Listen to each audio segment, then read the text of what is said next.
तो दोस्तों आज लेकर के आया हूं आपके सामने 20 इंपोर्टेंट क्वेश्चन जो साइंस से है। जैसा कि आपको पता है कि मैं daily chapter wise 20 important question लेकर के आता हूं, जिसकी संभावना एग्जाम में आने की बहुत ज्यादा होती है। तो दोस्त इसे इग्नोर मत कीजिएगा और ना इसे मिस कीजिएगा, वरना बाद में पछताते रहिएगा। साथ ही मैं आज रिजल्ट स्कोर कार्ड भी लेकर के आया हूं। जी हाँ दोस्तों, जिन्होंने टेस्ट दिया है उसका आज मैं स्कोर कार्ड भी लेकर के आया हूं, आपके सामने दिखाऊंगा कि कौन कितना नंबर लेकर के आया है। जी हाँ, तो दोस्त जो लोग नए हैं और वो भी अगर टेस्ट देना चाहते हैं, मॉक टेस्ट देना चाहते हैं, तो दोस्त उसका लिंक डिस्क्रिप्शन बॉक्स में डाला हुआ है, जाकर के मॉक टेस्ट दीजिए फटाफट। आपका भी स्कोर कार्ड हम डिस्प्ले करेंगे अपने चैनल पे। तो दोस्त फटाफट जाकर के मॉक टेस्ट दे लीजिए। जो लोग अभी तक चैनल सब्सक्राइब नहीं किए हैं, मैं उन्हें बता देता हूं, दोस्त चैनल सब्सक्राइब कर लो, क्योंकि बहुत इंपॉर्टेंट क्वेश्चन इसमें डाला जाता है, जिसकी संभावना टेक्नीशियन में आने की बहुत ज्यादा होती है। इसलिए दोस्त इग्नोर मत कीजिए। चलिए सबसे पहले हम 20 क्वेश्चन जो देखेंगे, उससे पहले हम देख लेते हैं स्कोर कार्ड कि किसने कितना नंबर लेकर के आया है। जी हाँ, चलिए स्कोर कार्ड हम सबसे पहले देख लेते हैं। जी हाँ, स्कोर कार्ड देख लीजिए। इसमें हर बार की तरह अब की बार भी गौतम कुमार जो पटना से है नंबर 1 पे है। जी हाँ गौतम भाई, आप हर बार नंबर 1 पे रहते हो, मेहनत कर रहे हो। जी हाँ, इनका साइंस अच्छा है, इन्होंने नंबर 1 है। ठीक है, देखिए कितना नंबर लेकर के आए हैं, आप देख लीजिए। इसमें 18 नंबर, 20 में 18 नंबर लेकर आए हैं। दोस्त मेहनत ऐसे ही करते रहिए, आपको साइंस में नंबर 40 में 40 लाने से कोई नहीं रुकेगा। मेहनत करते रहिए, अभी टाइम है। चलिए सेकेंड नंबर देख लेते हैं। सेकेंड नंबर है मनीष, बलिया से है। ये भी पिछले टाइम शायद 2 या 3 नंबर पे थे, लेकिन नहीं, इनका भी क्या है कि सही रहता है साइंस, और ये भी सही मार्क्स लेकर के आते हैं। देख लीजिए 15 लेकर के आए हैं 20 में। दोस्त मेहनत क्या कीजिए। चलिए थर्ड नंबर देख लीजिए। थर्ड नंबर दे दिया है रेहान जो पूर्णिया से है। दोस्त सभी लोग बिहार से ही हैं, लगता है बिहार का जलवा छाया हुआ है। चलिए इनका देख लीजिए, 13 नंबर लेकर के आए हैं दोस्त 20 में। कोई नहीं, बहुत अच्छा है। उसके बाद देख लीजिए संतानु। ठीक है भाई संतानु, थोड़ा आप लोकेशन मेंशन किया कीजिए। सब कर रहे हैं ना लोकेशन मेंशन, नेक्स्ट टाइम से अगर नहीं कीजिएगा तो मुझे इस ग्रुप में आपको शामिल नहीं करना पड़ेगा, शायद मुझे ऐसा लग रहा है। ठीक है, इसलिए प्लीज लोकेशन मेंशन किया कीजिए। चलिए नेक्स्ट देख लीजिए, जो है कुलदीप, उज्जैन से है। कहां से है? उज्जैन से है। 13 नंबर लेकर के ये भी आए हैं 20 में। अच्छा है दोस्त, मेहनत कीजिए। ठीक है, उसके बाद नेक्स्ट देख लीजिए महिमा सागर। जी हाँ, महिमा सागर 12 नंबर लेकर के आया है 60%। ये पटना से हैं, ये भी मॉक टेस्ट देते हैं, इनका भी साइंस बेहतर है, लेकिन अब की बार पता नहीं क्यों फिसल गई है। कोई नहीं, मेहनत कीजिए, जरूर आएगा। उसके बाद आपको दिखा देते हैं हम। हाँ, उसके बाद देख लीजिए प्रेम। प्रेम है भाई, प्रेम लोकेशन मेंशन कीजिए। ठीक है, नाम तो बहुत अच्छा है, बट आप मानते नहीं है बात। लोकेशन मेंशन कीजिए। कितना नंबर लेकर गया है? 12 नंबर लेकर के आए हैं 20 में। अच्छा है, 60% तक जो भी लेकर आए हैं बहुत अच्छा है। उसके बाद देख लीजिए प्रिया, समस्तीपुर से है। बहुत अच्छा लोकेशन मेंशन करते हैं ये। प्रिया, प्रिया जी आप 55% लेकर के आए हैं 11 नंबर 20 में। थोड़ा और मेहनत कर लीजिए। वैसे सही है, ये भी रेगुलर क्या करती हैं कि मॉक टेस्ट दिया करती हैं। तो दोस्त इसी तरह से अगर आप लोग भी देना चाहते हैं मॉक टेस्ट, तो लिंक डिस्क्रिप्शन बॉक्स में दिया हुआ है, फटाफट जाकर के कीजिए। डेली आपके लिए जो है मॉक टेस्ट में लेकर के बिल्कुल फ्री रहता है, कोई पैसा नहीं लगता है। ठीक है, उसके बाद देख लीजिए ये पवन मेलखानी नैनीताल से है। भाई आप पीछे हो गए आज। ठीक है, आज आप पीछे हो गए हैं। आप हमेशा 1 या 2 नंबर पे हुआ करते थे, आज आपको मात किसने दे दी? पवन कुमार, गौतम कुमार ने आपको मात दे दी है। देख लीजिए पवन जी, तो ये नैनीताल से है। कितना है? 50% है, 10 नंबर लेकर के आए हैं। दोस्त कोई नहीं है, एक आध 2 बार तो नीचे ऊपर होते रहता है, कोई दिक्कत नहीं है। मेहनत कीजिए, जरूर जो है रंग लाएगा आपका मेहनत। ठीक है, वैसे इनका भी साइंस अच्छा है। चलिए नेक्स्ट आपको दिखा देते हैं जो अजीत है। ठीक है, अजीत कुमार जो सिवान से है, यानी बिहार से है। लगभग लोग बिहार से ही अटेम्प्ट कर रहे हैं। अच्छी है, बिहार से और जगह से भी है। ठीक है, ये अजीत कुमार जो है कितना लेकर के है? 50%, यानी 10 मार्क्स। ठीक है, किरण है शिकर से है। ठीक है, किरण शिकर से है, ये 45% 9 नंबर लेकर के आए हैं। उसी तरह से है विमला कुमारी जो कहां से है, लोहरगादा से है, लोहरडागा, ठीक है, थोड़ा नाम लेने भी गड़बड़ हो रहा है। उसके बाद जो है वरुण जो मथुरा से है, ये वरुण बार बार हमें मैसेज करते रहते हैं कि साइंस का पीडीएफ कब आएगा, फिजिक्स का पीडीएफ कब आएगा। दोस्त आएगा, धीरे धीरे आएगा, चिंता मत कीजिए, सब कुछ कर देंगे। आपका एग्जाम डिक्लेयर डेट होने से पहले ही हम सब कुछ दे देंगे, चिंता मत कीजिए। उसके बाद देख लीजिए, नेक्स्ट है राजन सिंह, ठीक है, जो गोंडा से है, ये 8 नंबर लेकर आया है, ठीक है। तो इसी तरह से बहुत सारे मॉक टेस्ट इसमें दिए हुए हैं। तो दोस्त जिनका नाम नहीं लिया हूं वो टेलीग्राम तो ज्वाइन किए हुए हैं, जो लोग टेलीग्राम ज्वाइन नहीं किए हैं फटाफट आप टेलीग्राम ज्वाइन कर लीजिए, वहां पे आपका स्कोर कार्ड और इसका आंसर की भी आपको टेलीग्राम पे मिल जाएगा, ठीक है। तो चलिए अब हम लोग किस ओर रुख करते हैं, तो रुख करते हैं हम लोग जो 20 इंपोर्टेंट क्वेश्चन जो दोस्त लेकर के आए हैं उसी पे हम लोग आज रुख करते हैं और देखते हैं कि कितना इंपोर्टेंट है। जैसा कि अभी क्या चल रहा था दिखाते हैं, जैसा अभी चल रहा था कि ह्यूमन बॉडी यानी कि मानव शरीर, इसी से 20 इंपोर्टेंट क्वेश्चन मैं प्रीवियस सेट में दिया था। आज भी मैं इससे 20 इंपोर्टेंट क्वेश्चन लेकर के आया हूं। तो दोस्त इंपॉर्टेंट है, इसे इग्नोर नहीं करना है, शुरू से अंत तक के देखना है, ठीक है, ताकि समझ में आए कि कितना इंपॉर्टेंट क्वेश्चन इसमें है। आने की संभावना बहुत ज्यादा होती है। ध्यान रखिए, जिन लोगों को टेक्नीशियन में ग्रेड 3 में जॉब लेना है दोस्त, आपको देखना पड़ेगा, पढ़ना पड़ेगा, वरना कोई उपाय नहीं है। कंपटीशन टॉप है, पता है ना। चलिए क्वेश्चन पे चलते हैं, ज्यादा बकवास नहीं, टाइम कम है मेरे पास। चलिए क्वेश्चन नंबर फर्स्ट पे देख लीजिए। क्वेश्चन नंबर फर्स्ट में दे दिया है कि हमारी जीवा पर कौन सा अभिग्राही यानी कि रिसेप्टर स्थित होता है, ठीक है, हमारे जीव की बात कर रहा है, कौन सा होता है। ऑप्शन देख लीजिए, और पूछा भी गया है, देख लीजिए ये ऑप्शन। चलिए ऑप्शन पहले देख लीजिए। ऑप्शन नंबर फर्स्ट में आपको दे दिया है कि प्रकाश ग्राही होता है, या ताप ग्राही होता है, या रस संवेदी होता है, या चौथा दे दिया है इसमें आपको कि घ्राण ग्राही होता है। दोस्त क्या होता है हमारे जीवा पर, ठीक है, रिसेप्टर के रूप में, अभिग्राही के रूप में कौन होता है। तो ध्यान रखिएगा, हमारे रिसेप्टर के रूप में जीव पर जो होता है, तो ये होता है थर्ड नंबर रस संवेदी। क्या होता है, रस संवेदी। किस तरह का होता है, कैसा होता है, ये भी जान लीजिए, नहीं तो फिर जो है दिक्कतें हो जाएगा, क्योंकि जानना मुझे क्या है, जरूरी है। तो देख लीजिए, ये जीव है, इसी पे देख लीजिए, ये जो निकला हुआ है ना, देख रहे हैं, ये क्या है कि रिसेप्टर होता है, अभिग्राही होता है, यही होता है। अब थोड़ा सा समझ लीजिए मनुष्य के जीव के बारे में, ठीक है। जीव जो होता है वो कितने प्रकार के स्वाद को चख सकता है, पता है आपको। मुख्यतः 4 प्रकार के स्वादों को, ऐसे तो बहुत तरह का स्वाद को पता लगा सकता है, लेकिन मुख्यतः मूल रूप से अगर हम बात करें तो ये 4 प्रकार के क्या करता है कि स्वादों को पता लगाता है।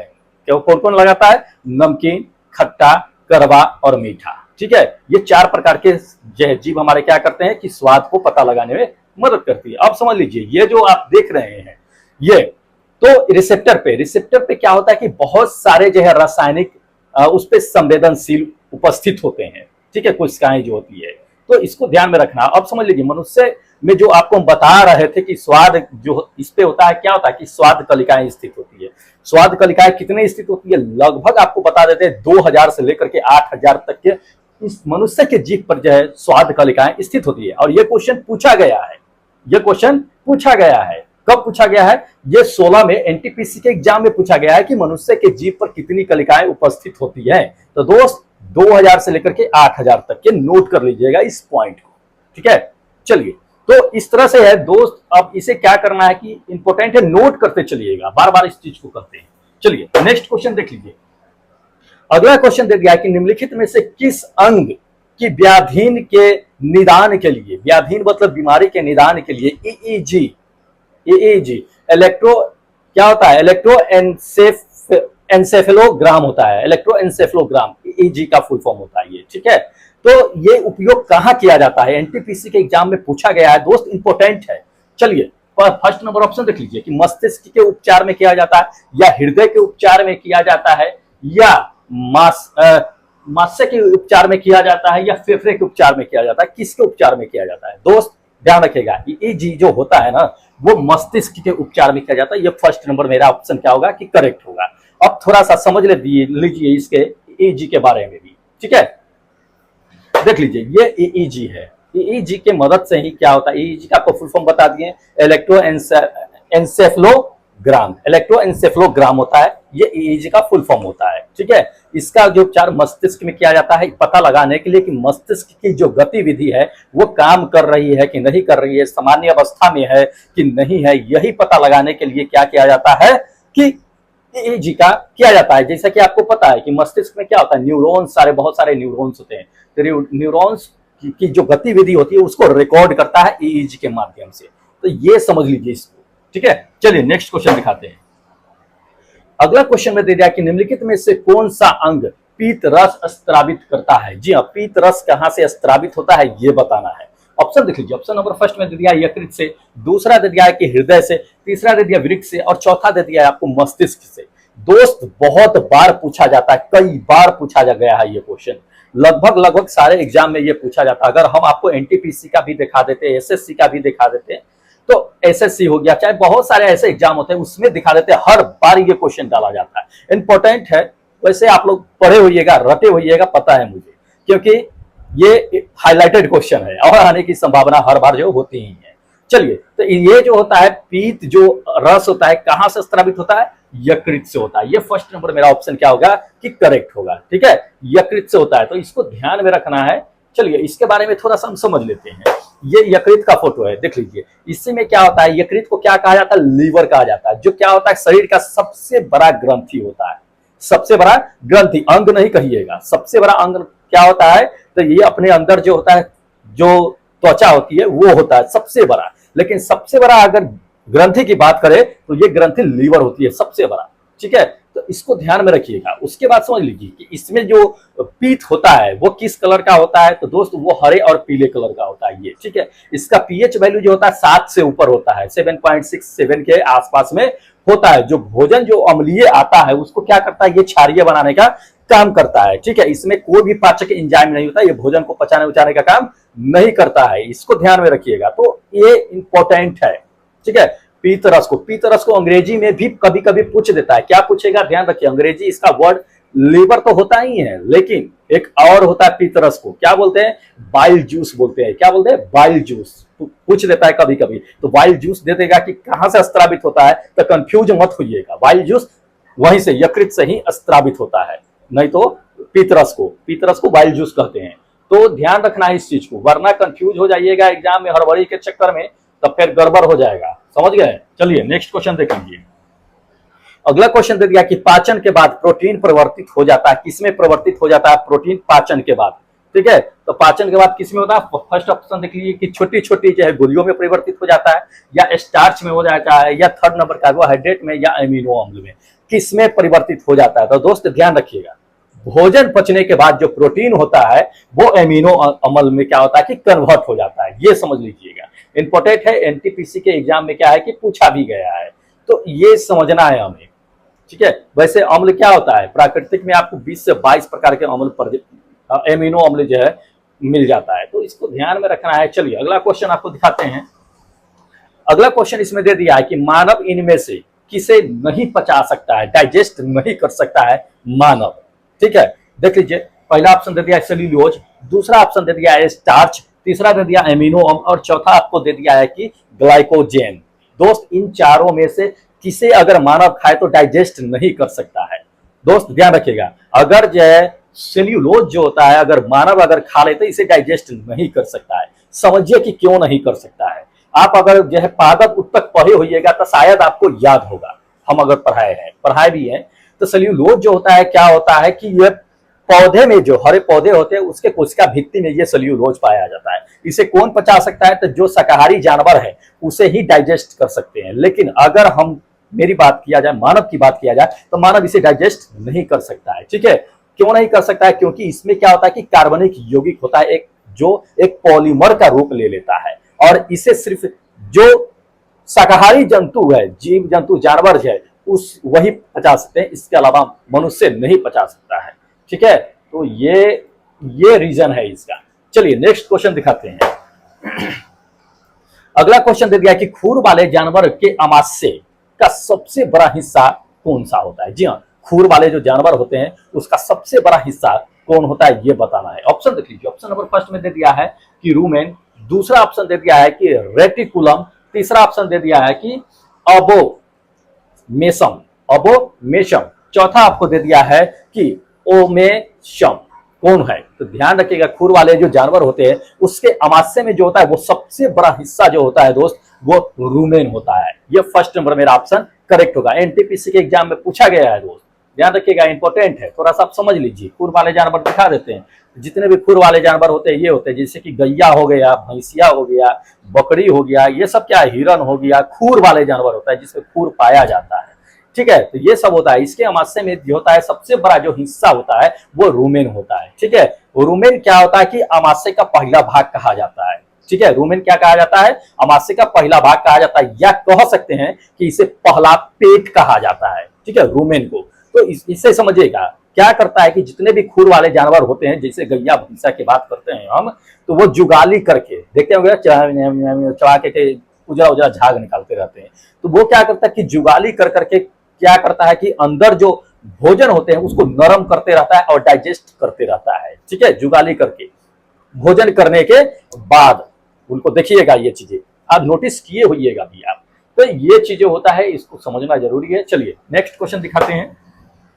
अगला क्वेश्चन दे दिया कि निम्नलिखित में से कौन सा मानव की आहार नाल का हिस्सा नहीं है। मानव का आहार नाल का हिस्सा नहीं है, ये बताना है। ऑप्शन देख लीजिए, ऑप्शन नंबर फर्स्ट में दे दिया है कि मलाशय या ग्रासनी, या तीसरा आपको दे दिया है कि श्वास नली, या चौथा आपको दे दिया है इसमें दोस्त की ग्रसनी। कौन सा हिस्सा नहीं है? चलिए तो दोस्त ध्यान रखिएगा, ये श्वास नली जो देख रहे हैं, ये श्वास नली जो है आहार नाल का हिस्सा नहीं है। आहार नाल कहने का क्या मतलब होता है कि भोजन जहां से निगलते हैं और जहां तक लास्ट में जाकर के खत्म हो जाता है उसी को आहार नाल के रूप में कहते हैं। मतलब जो पाचन तंत्र में, पाचन क्रिया में भाग लेता है उसको आहार नाल कहते हैं, समझ लीजिए। ठीक है, तो आप जो श्वास नली जो है क्या है कि इसमें नहीं होगा, तो ये जानना जरूरी है, आपको देख लीजिएगा। चलिए नेक्स्ट क्वेश्चन आपको दिखा देते हैं।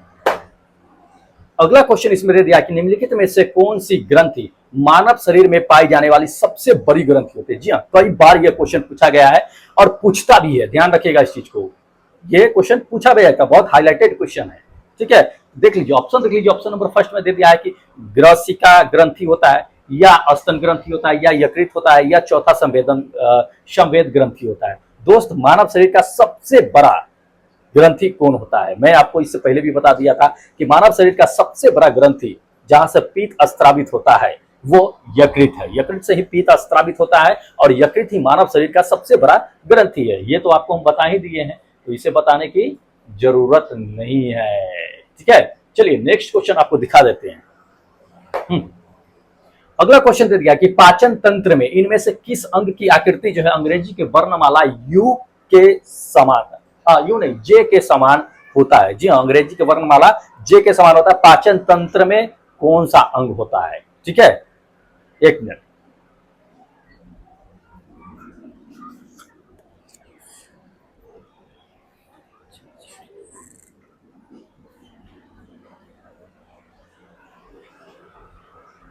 हाँ, तो पाचन तंत्र में क्या है कि सब जे आकार की जो आकृति होती है दोस्त वो होती है, देख लीजिए ऑप्शन पहले देख लीजिए फिर आपको बता देते हैं। पहला दे दिया है कि मुंह होती है, दूसरा हाथ होता है, तीसरा अमाशय होता है, चौथा दे दिया यकृत होता है। क्या होता है जो पाचन तंत्र में जे अंग्रेजी के जे वर्णमाला के आकार का होता है? तो दोस्त ये जो होता है ये अमाशय होता है। दिखा देते हैं, देख लीजिए बिल्कुल मैच कर रहा है, ये जे आकार का है, अमाशय है कि नहीं, देख लीजिए ये, तो ये जे आकार का होता है। ठीक है,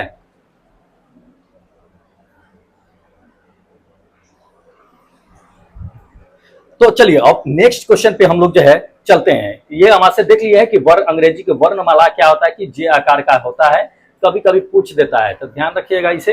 चलिए अगला क्वेश्चन देख लीजिए। अगला क्वेश्चन इसमें दे दिया है कि स्वादिष्ट भोजन देख करके क्या होता है कि मुंह में पानी आ जाता है। हाँ, बहुत अच्छा है, पानी आ जाता है, मुंह में पानी आ जाता है। वह क्या होता है? ध्यान रखना है, क्या होता है वो जो पानी आ जाता है। सो ऑप्शन नंबर फर्स्ट में देख लीजिए। ऑप्शन नंबर फर्स्ट में आपको दे दिया है कि हार्मोन संबंधी प्रक्रिया होता है, दूसरा दे दिया है कि स्नायु संबंधी प्रक्रिया होता है, तीसरा आप देख लीजिए, देखिए ये जेई के एग्जाम में दोस्त पूछा गया है, ठीक है, इग्नोर नहीं करना है।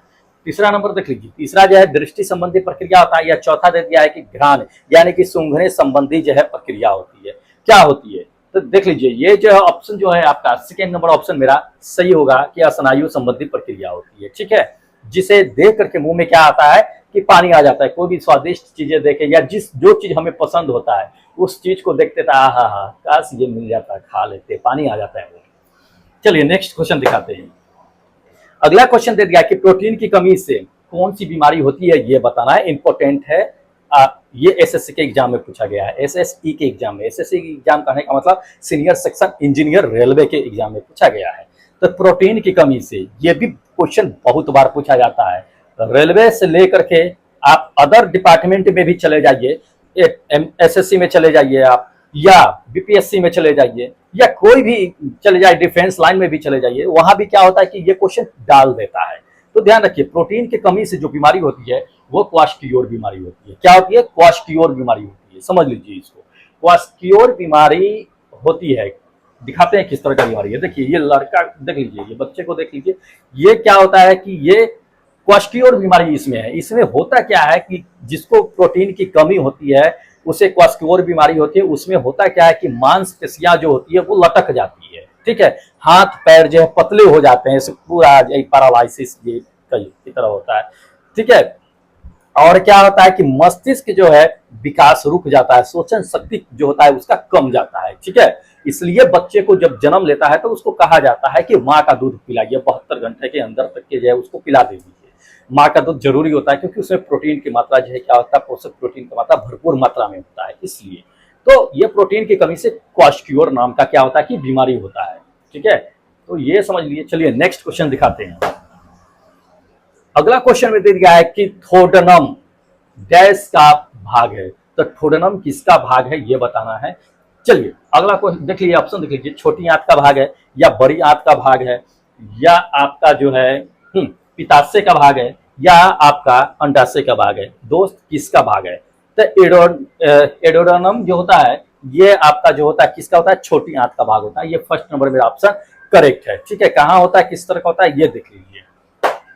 ये छोटी आंत है, इसी में देख लीजिए यू आकार का जो दिखाई दे रहा है यही होता है। यहाँ पे यू आकार की जो है त्रमुरा होता है, इसी को जो है क्या कहा जाता है? ड्यूडेनम कहा जाता है। तो इसको ध्यान में रखना है छोटी आंत की। अब देख लीजिए, छोटी आंत जो होती है आहार नाल की सबसे बड़ी भाग होती है, ठीक है, आहार नाल की सबसे बड़ी भाग होती है। इसकी लंबाई आपको बता दिए थे 7-8 मीटर के आसपास में होती है, 20 फीट 22 फीट के आसपास में होती है। चौड़ाई जो होती है इसकी क्या होती है कि 2.5 सेंटीमीटर के आसपास में होती है। तो इसको ध्यान में रखना है, पूछ देता है कभी कभी ये चीजें, तो ध्यान में रहेगा तभी तो आप ये बता पाइएगा। चलिए अगला क्वेश्चन देख लीजिए। अगला क्वेश्चन दे दिया कि मानव के शरीर का एकमात्र अंग जो पुनः विकसित या पुनः सृजित किया जा सकता है, अगर एक बार नष्ट भी हो जाए तो वो उसे दोबारा सृजित किया जाता है, विकसित किया जा सकता है, तो वो कौन सा अंग है? एनटीपीसी के एग्जाम में पूछा गया है। इसे तो आप जानते हैं कि छिपकली जो होता है उसका पूंछ भी कट जाता है तो वो उसका पूंछ क्या होता है कि दोबारा जो है उगाता है। लेकिन मानव शरीर में भी एक ऐसा अंग है, तो ये इनमें से कौन सा अंग है जो पुनः विकसित किया जा सकता है? ऑप्शन नंबर फर्स्ट में देख लीजिए कि तितली है, सेकेंड नंबर आपको दे दिया है कि जिगर है, तीसरा दे दिया है कि दिमाग है, और चौथा दे दिया है आपको अग्नाशय है। क्या है? तो दोस्त ध्यान रखिएगा, ये जो ऑप्शन होगा सेकेंड नंबर मेरा ऑप्शन होगा जिगर। जिगर कहने का मतलब क्या होता है कि लीवर, ठीक है, लीवर। लीवर कहने का मतलब क्या होता है? यकृत। समझ लीजिए, 3 नाम आपको बता रहे हैं, कोई नाम से पूछ देगा तो कंफ्यूज मत होइएगा। जो लोग जानते हैं उसके लिए तो कोई बात ही नहीं है, लेकिन जो लोग नहीं जानते हैं उनको हम बता देते हैं कि लीवर, यकृत, जिगर सब एक होता है। यही जो होता है मानव शरीर में क्या होता है कि विकसित और सृजित किया जा सकता है। तो ये समझ लीजिए, इसका वजन जो होता है कितना होता है? 1.5 से 2 kg के आसपास में होता है, ठीक है। तो ये है। चलिए देख लीजिए अगला क्वेश्चन देख लीजिए, इसमें दे दिया कि भोजन नली की दीवार के संकुचन और प्रसारण को डैश कहा जाता है, ठीक है। भोजन नली के दीवार में जो होता है संकुचन प्रसार होता है उसको क्या कहते हैं? ऑप्शन देख लीजिए। ऑप्शन नंबर फर्स्ट में दे दिया है कि क्रमाकुंचन कहते हैं, या जठर संबंधी कहते हैं, या तीसरा आपको दे दिया है कि दोलनी कहते हैं, या चौथा आपको दे दिया है इसमें कि अनुशीतलन कहते हैं। दोस्त क्या कहते हैं? तो भोजन की नली के दीवार को फैलाव और प्रसार जो होता है ना उसको हम कहते हैं क्रमाकुंचन कहते हैं। ये फर्स्ट नंबर मेरा ऑप्शन करेक्ट होगा, ठीक है। तो ये चीज है, इसको ध्यान में रखना है। जब भोजन होता है तो इसका फैलाव सिकुड़न होते रहता है। चलिए अगला देख लीजिए। अगला क्वेश्चन इसमें दे दिया है दोस्त कि गले में डैश के छल्ले मौजूद होते हैं। किसके छल्ले यहाँ पे मौजूद होते हैं? ऑप्शन देख लीजिए। ऑप्शन नंबर फर्स्ट में दे दिया है उपास्थि का, दूसरा दे दिया है कि एरियोलर का, तीसरा आपको दे दिया है कि जोर का, और चौथा आपको दे दिया है इसमें स्नायु का। क्या होता है? तो ध्यान रखिएगा, दोस्त अपने गले में जो छल्ले होते हैं उसको उपास्थि कहते हैं। यह फर्स्ट नंबर ऑप्शन जो आप देख रहे हैं ये करेक्ट होगा, उपास्थि कहते हैं। अब समझ लीजिए कि उपास्थि आखिर होता कहाँ कहाँ पे, उपास्थि से बने कहाँ क्या क्या होते हैं, ठीक है। तो ये देख लीजिए मानव का पूरा जो है हेड है, ये उपास्थि जो होता है आपका कान हो गया, कान की जो हड्डी होती है वो, नाक की जो हड्डी होती है वो, गले की जो हड्डी होती है, ये सभी जो है उपास्थि के जोड़ हो से बने होते हैं। ध्यान रखिएगा इस चीज को, उपास्थि के जोड़ से ये क्या करते हैं कि लचीलापन प्रदान करते हैं शरीर में। इसी वजह से क्या होता है कि हम ऐसे ऐसे घुमा लेते हैं, ऐसे ऐसे कर लेते हैं, ऐसे ऐसे कर लेते हैं, नहीं तो फिर दिक्कत होता है उपास्थि की वजह से, ठीक है। तो कई अंग जो है उपास्थि की वजह से अपने अंदर उसको संचालन मतलब कि कह सकते हैं सुचारू रूप से काम करते हैं। अगर ना हो तो बस टाइट के टाइट रहे, खड़े के खड़े रहेगा, ठीक है। चलिए अगला देख लीजिए, अगला क्वेश्चन इसमें दे दिया कि भोजन के पाचन के प्रक्रिया के दौरान, ठीक है, जो ऊर्जा निकलती है उस ऊर्जा को बताना है कि किस रूप में बदला जाता है, किससे किस रूप में बदला जाता है। सो ऑप्शन नंबर फर्स्ट देखिए, ऑप्शन नंबर फर्स्ट में दे दिया कि रासायनिक ऊर्जा से उष्मा ऊर्जा में बदला जाता है, या यांत्रिक ऊर्जा से दे दिया उष्मा ऊर्जा में बदला जाता है, या तीसरा दे दिया आपको रासायनिक ऊर्जा से जो है प्रकाश ऊर्जा में बदला जाता है। प्रकाश निकलता है शरीर से? नहीं, नहीं निकलता है, नहीं होगा। चौथा दे दिया देखिए प्रकाश ऊर्जा से रासायनिक ऊर्जा में बदलता है। ध्यान रखिएगा हमारे शरीर में जब हम भोजन करते हैं तो अंदर क्या होता है, एक केमिकल रिएक्शन होता है। एसिड वैसिड क्या होता है, केमिकल ही होता है ना, अंदर होता है। ये क्या करता है, एसिड जो हाइड्रोक्लोरिक अम्ल देखते हैं वो क्या करता है, भोजन पचाने का काम करता है। तो अंदर क्या होता है कि रासायनिक क्रियाएं होती है। तो रासायनिक क्रिया जब हो जाती है तो हमारे शरीर में क्या होती है कि थोड़ा पावर आ जाता है और एनर्जी ऊष्मा के रूप में भी निकलती है, गर्मी के रूप में भी निकलती है, ठीक है। आप भोजन कीजिएगा तो ही शरीर का गर्मी बना रहेगा और एनर्जी निकलता रहेगा, वरना जो है नहीं। तो ये जो है ये फर्स्ट नंबर मेरा ऑप्शन जो देख रहे हैं ये बिल्कुल करेक्ट होगा कि रासायनिक ऊर्जा से उष्मा ऊर्जा में क्या करता है कि बदलने का काम करता है भोजन के पाचन के क्रिया के दौरान, ठीक है। चलिए अगला क्वेश्चन दिखाते हैं। अगला क्वेश्चन इसमें दे दिया है कि किस प्रक्रिया के द्वारा आहार नाल में भोजन आता है, ठीक है। किस प्रक्रिया के दौरान भोजन जो है आहार नाल में आता है। ऑप्शन देख लीजिए, ऑप्शन नंबर फर्स्ट में अंतर्ग्रहण दे दिया है, दूसरा दे दिया है कि पाचन दे दिया है, तीसरा आप देख लीजिए, तीसरा आपको दे दिया है कि आत्मा सात्करण दे दिया है, चौथा निष्कासन दे दिया है। तो किसके दौरान, तो ध्यान रखिएगा ये जो होगा अंतर्ग्रहण के दौरान होगा, फर्स्ट नंबर मेरा ऑप्शन होगा, ठीक है। भोजन जो है मानव के आहार नाल में जो पहुंचने की प्रक्रिया जो होती है वो अंतर्ग्रहण कहा जाता है, ठीक है। तो इसको समझिएगा कहाँ से शुरू होता है, मुख से शुरू होता है और जाकर के छोटी आंत तक के जो है डाइजेस्ट होता है। अपचे भोजन को कहाँ भेज दिया जाता है, उसको बड़ी आंत में भेज दिया जाता है। तो ये चीजें होती है। अगला क्वेश्चन देखिए, अगला क्वेश्चन इसमें दे दिया है कि भोजन के दीवार के संकुचन प्रसारण को क्या कहा जाता है। दोस्त ये तो बता ही दिए है कि क्रमाकुंचन कहा जाता है। ये शायद रिपीट हो गया है क्वेश्चन, कोई नहीं, इंपॉर्टेंट था तो समझ लेना जरूरी था। चलिए अगला क्वेश्चन दे दिया है, अगला क्वेश्चन इसमें दे दिया है कि भोजन से जो प्राप्त ऊर्जा होती है उसको कैसे मापा जाता है, ठीक है, किसमें मापा जाता है। पहला ऑप्शन देखिए कैलोरीज में मापा जाता है, या दूसरा दे दिया है कि केल्विन में मापा जाता है, या तीसरा आपको दे दिया है कि फेंट में मापा जाता है, या एम्पियर्स में मापा जाता है। दोस्त ध्यान रखिएगा भोजन की जो ऊर्जा होती है ना उसको जो है किस में मापा जाता है, कैलोरीज में मापा जाता है। ये फर्स्ट नंबर मेरा ऑप्शन सही होगा। ऐसे अगर मान लीजिए कि अगर आपको फिजिक्स में कहा जाता है कि ऊर्जा की किस में मापा जाता है तो जूल मार देते रहा, ध्यान रखिएगा। लेकिन यहाँ फिजिक्स नहीं है, बायोलॉजी है। अब भोजन के रूप में, खाद्य पदार्थ के रूप में जब भी कहेगा ऊर्जा का, तो ऊर्जा को हमेशा कैलोरीज में ही मापिएगा। भोजन खाद्य पदार्थ का जहां भी आएगा, ठीक है, खाद्य पदार्थ की ऊर्जा को हम लोग कैलोरीज में ही मापते हैं। तो इसे ध्यान रखना है, ठीक है। चलिए नेक्स्ट और लास्ट क्वेश्चन दिखाते हैं आपको। ये 20वां क्वेश्चन है दोस्त, दे दिया कि निम्नलिखित में से किसमें जो है होमोडेंट दांत पाया जाता है। जी हाँ, होमोडेंट दांत किसमें पाया जाता है ये बताना है। एनटीपीसी के एग्जाम में पूछा गया है ये क्वेश्चन। ऑप्शन देख लीजिए, ऑप्शन नंबर फर्स्ट में दे दिया है कि मछली, दूसरा मानव, तीसरा तेंदुआ, चौथा घोड़ा। किसमें होमोडेंट दांत पाया जाता है ये बताना है। तो दोस्त ध्यान रखिएगा होमोडेंट दांत जो होता है ना ये फर्स्ट नंबर मछली होता है। अब इसको थोड़ा सा समझ लीजिए कि किसमें कौन सा दांत पाया जाएगा, हम कैसे समझ लेंगे इस चीज को। तो ध्यान रखिएगा जो भी स्तनधारी होते हैं, पॉइंट देख लीजिएगा, जो भी स्तनधारी होते हैं उसमें क्या कौन सा दांत पाया जाता है, थिकोडॉन्ट। थिकोडॉन्ट, तो थिकोडॉन्ट होता है स्तनधारी में दांत जो होता है सो। अब समझिए थिकोडॉन्ट होता क्या है, या तो थिकोडॉन्ट हो सकता है, या हेड्रोडॉन्ट होता है, या ज्यादातर जो है आपको डाइफियोडॉन्ट कहा जाता है। ये सभी स्तनधारी में पाया जाता है और देख लीजिएगा ये, ठीक है, ये सभी स्तनधारी में पाया जाता है।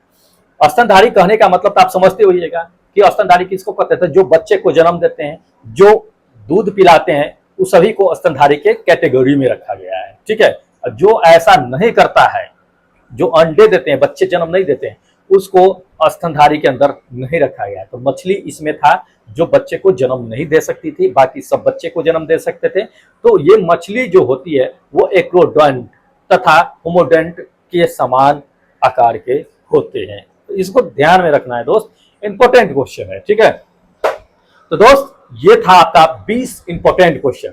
ठीक है, मानव शरीर से जो दे रहे हैं उससे, मानव शरीर से जो क्वेश्चन आएंगे इससे बाहर नहीं जाने वाला है, ये तो फिक्स है, ध्यान रखिएगा इस चीज को। इसलिए दोस्त हमेशा वीडियो देखा कीजिए और उसी समय नोट्स तैयार कर लीजिए। पीडीएफ 2-3 दिन के बाद आ जाता है आपका टेलीग्राम के। ठीक है, तो जो लोग टेलीग्राम ज्वाइन करना चाहते हैं वो डिस्क्रिप्शन बॉक्स में लिंक दिया हुआ है, जाकर के टेलीग्राम ज्वाइन कर लीजिए। अगर आपको वीडियो पसंद आया होगा, कि लगता होगा कि नहीं टेक्नीशियन ग्रेड 3 के लिए ये वीडियो इंपॉर्टेंट है, मेरा वीडियो इंपॉर्टेंट है, तो दोस्त आप चैनल सब्सक्राइब कर सकते हैं। ठीक है, क्योंकि जब एग्जाम होगा तो सारे क्वेश्चन का एनालाइज हम करवाएंगे आपको और बताएंगे कि इस वीडियो से मेरा कितना प्रश्न आया है। तब उस समय आप हाथ मलते रहिएगा, फिर हाथ मलने से कुछ नहीं होगा। लेकिन मैं बता रहा हूं कि दोस्त आएंगे क्वेश्चन, आएंगे मतलब आएंगे ही, न वाला बात है ही नहीं, समझ लीजिए इस चीज को। तो चलिए फिर मिलते हैं हम एक नए वीडियो के साथ, तब तक जय हिंद दोस्तों।